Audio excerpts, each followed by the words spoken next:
بسم الله الرحمن الرحيم تبارك الذي بيده الملك وهو على كل شيء قدير الذي خلق الموت والحياة ليبلوكم أيكم أحسن عملا وهو العزيز الغفور الذي خلق 7 سماوات طباقا ما ترى في خلق الرحمن من تفاوت فارجع البصر هل ترى من فطور ثم ارجع البصر كرتين ينقلب إليك البصر خاسئا وهو حسير ولقد زينا السماء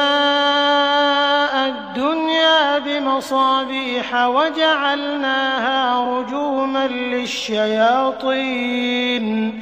وأعتدنا لهم عذاب السعير وللذين كفروا بربهم عذاب جهنم وبئس المصير إذا ألقوا فيها سمعوا لها شهيقا وهي تفور تكاد تميز من الغيظ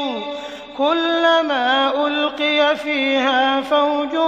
سألهم خزنتها ألم يأتكم نذير قالوا بلى قد جاءنا نذير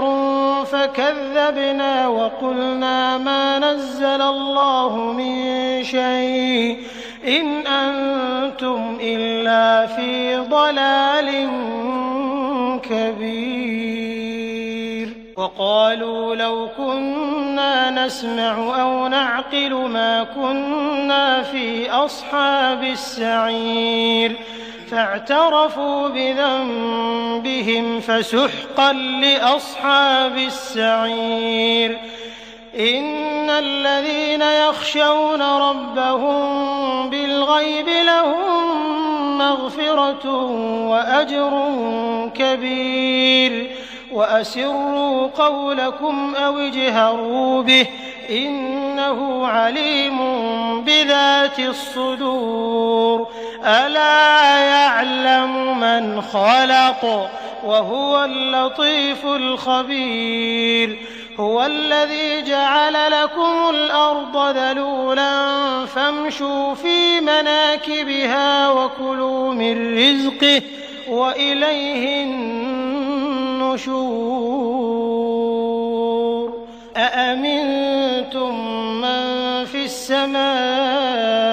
أن يخسف بكم الأرض فإذا هي تمور أم أمنتم من في السماء أن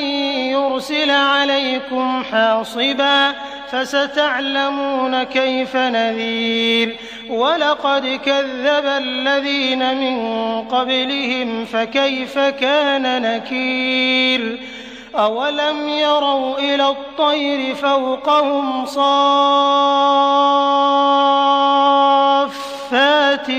ويقبضن ما يمسكهن إلا الرحمن إنه بكل شيء بصير أمن هذا الذي هو جند لكم ينصركم من دون الرحمن إن الكافرون إلا في غرور أمن هذا الذي يرزقكم إن أمسك رزقه بل لجوا في عتو ونفور أفمن يمشي مكبا على وجهه أهدى أمن يمشي سويا على صراط مستقيم قل هو الذي أنشأكم وجعل لكم السمع والأبصار والأفئدة قليلا ما تشكرون قل هو الذي ذرأكم في الأرض وإليه تحشرون ويقولون متى هذا الوعد إن كنتم صادقين قل إنما العلم عند الله وإنما أنا نذير مبين فلما رأوه زلفة سيئت وجوه الذين كفروا وقيل هذا الذي كنتم به تدعون قل أرأيتم إن أهلكني الله ومن معي أو رحمنا فمن يجير الكافرين من عذاب أليم قل هو الرحمن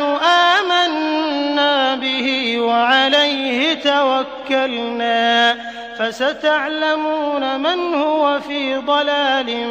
مبين قل أرأيتم إن أصبح ماؤكم غورا فمن يأتيكم بماء